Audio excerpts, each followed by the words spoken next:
El 8 de septiembre de 1925, una considerable flota amaneció frente a la bahía de Alhucemas. En los buques, más de 13.000 hombres dispuestos a cambiar el rumbo de la contienda en favor de España. Miguel Primo de Rivera, mando supremo de las tropas españolas durante la operación, fue el militar que planificó y dirigió el desembarco de Alhucemas, el primer desembarco aeronaval exitoso de la historia, la inspiración del día D.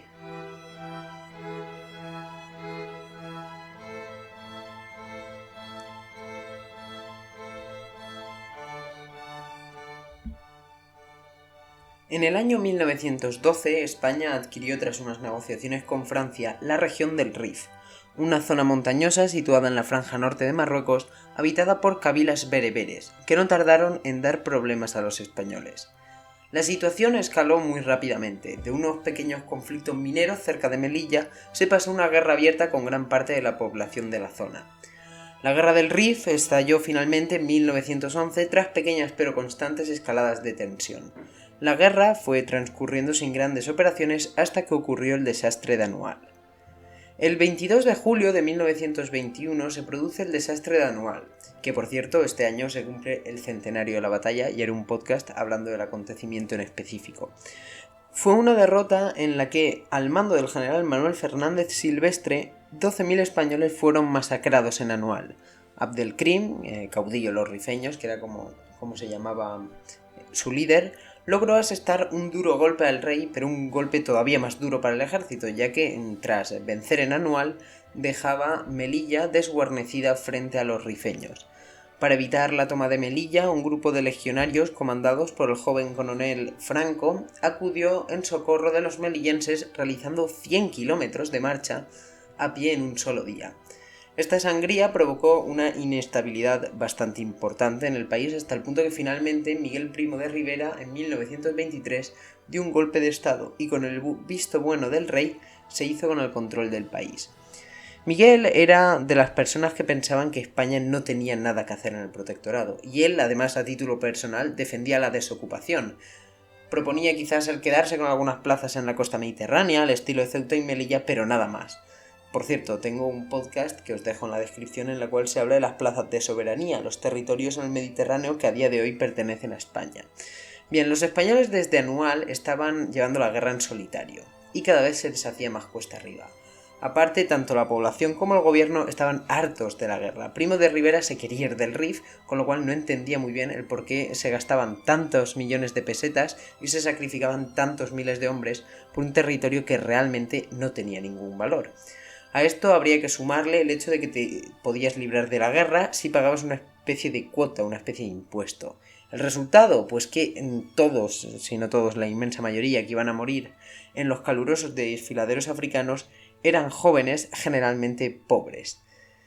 Bien, esto provocó bastantes revueltas obreras en general en toda la península, tanto al inicio como durante la guerra, porque precisamente los que tenían dinero no tenían por qué ir al frente, y las familias obreras generalmente sí.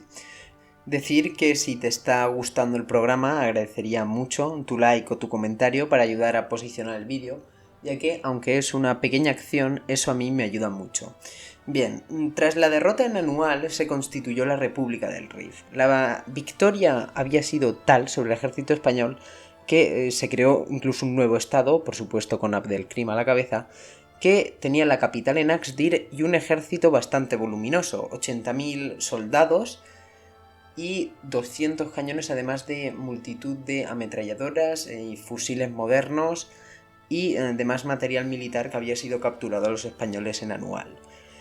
De hecho, los gobernantes vieron que la situación de la nueva república era tan ventajosa que hasta solicitaron entrar en la Sociedad de Naciones, que era una especie de ONU de posguerra de la Primera Guerra Mundial.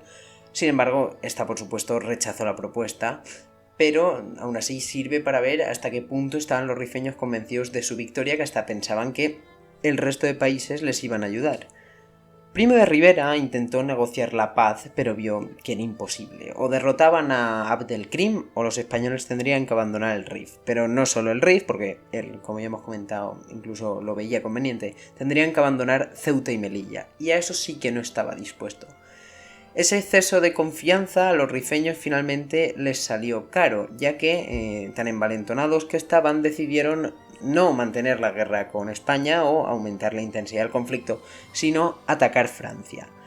Hicieron una incursión a la parte francesa de Marruecos por el sur, incursión que les costó a los franceses más de 2.000 vidas, y los rifeños se quedaron a 30 kilómetros de Fez en su camino, capturando valioso material militar. Los franceses, que durante años habían estado expectantes contemplando los problemas españoles en África, ahora esperaban su colaboración para terminar de una vez por todas con esa guerra que a los ojos de todo el mundo se estaba alargando demasiado. En junio de ese mismo año se celebra la Conferencia de Madrid, en la que España y Francia se reúnen y deciden que la mejor manera de acabar con la República es realizar un desembarco en el corazón del Rif. El lugar escogido fue la bahía de Alhucemas. Allí los españoles poseían precisamente la isla homónima, la isla de Alhucemas, que era un peñón separado a unos cientos de metros de la costa, que años antes había sido artillado y que, años después precisamente, cuando se requirió de un desembarco, sería muy útil durante el ataque anfibio. El mando supremo de la operación sería Miguel Primo de Rivera, quien junto con el francés Philippe Pétain dirigirían el contingente hispano-francés que desembarcaría en Alhucemas. Siendo justos, realmente el apoyo francés fue mínimo. Las fuerzas empleadas en el desembarco fueron las siguientes. De los 104 barcos que se emplearon, tan solo 5 eran franceses. La flota, además, era bastante grande y diversa, no penséis que eran todos barcas de transporte. 3 acorazados, 6 cruceros, 36 navíos menores, 58 buques de transporte y un portahidroaviones, el Dédalo, que fue el primer portaaviones de España, participaron en el desembarco. Además, se emplearon 144 aviones, de los cuales solo 6 pertenecían a la Fuerza Aérea Francesa, es decir, que el resto pertenecían a la Fuerza Aérea Española. Por si esto fuese poco, participaron 17 carros de combate, todos ellos españoles, de los tipos Renault F-17 y Schneider K1. De los tipos Renault F-17 se pueden visitar las muestras, los ejemplares reales, en el Museo de Blindados del Goloso, en Madrid. El día planeado para el desembarco era el 7 de septiembre, pero debido al mal tiempo finalmente se aplazó un día. Finalmente, el 8 de septiembre de 1925, las tropas españolas, motivadas y con ganas de revancha por lo de Anual, desembarcaron en las playas de Alhucemas. Aunque a priori la ventaja numérica y de potencia de fuego pertenecía a los españoles, los rifeños ni eran pocos ni estaban mal equipados. Los mandos españoles calcularon que había alrededor de 9.000 rifeños en la bahía, una bahía que los rifeños se habían molestado en fortificar, artillar y minar. Las playas estaban, no voy a decir repletas porque tampoco tenían muchas minas, pero sí habían minado algunas secciones de las playas, cosa que dificultaba todavía más el desembarco. Además, los 14 cañones que los rifeños habían arrebatado a los españoles, así como varios morteros y ametralladoras, hostigarían a cualquier incauto que intentase desembarcar en la playa. A las 6 de la mañana, los buques comenzaron el bombardeo sobre las posiciones rifeñas para, 5 horas y media más tarde, a las 11:30, lanzarse la primera oleada de infantería.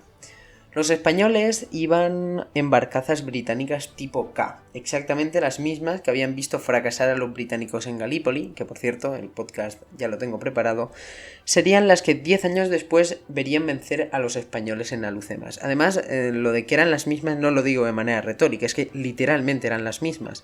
El gobierno británico, tras la Primera Guerra Mundial, las tenía en Gibraltar y el ejército español las adquirió para la realización del desembarco. En cada barcaza cabían hasta 300 soldados si estos iban bien apelotonados. El desembarco se realizó principalmente en 3 playas, en la playa La Cebadilla, en la playa de Ixdaín y en la playa de la Punta de los Frailes. Los legionarios realizaron el primer ataque a los acantilados, comandados por el coronel Franco. En las alturas de Alhucemas se registraron las primeras bajas. 124 soldados españoles murieron durante la primera oleada. A la 1 de la tarde llega la segunda oleada y por la noche ya han desembarcado más de 8.000 soldados. Durante los siguientes 2 días se desembarcó al resto de la tropa y el resto de los suministros, y los días 11 y 12 los españoles sufrieron el contraataque rifeño, que repelieron de manera contundente sin demasiadas complicaciones.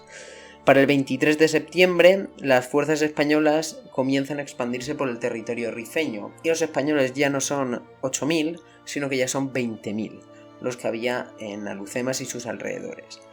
Aun habiendo sido el desembarco todo un éxito, aún quedarían 2 años más de guerra, en la que, finalmente, y tras 16 años de lucha, los rifeños serían derrotados.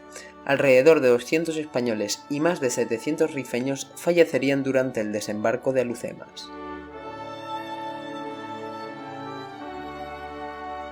Pues esto ha sido el desembarco de Alhucemas. Últimamente sé que estoy full desembarcos porque tanto el último podcast, que fue del desembarco de Normandía, como este, que es el desembarco de Alhucemas, y como el siguiente, que es el desembarco de Galípoli, están relacionados con el asalto a playas, pero es que a mí personalmente es un tipo de ataque que me encanta.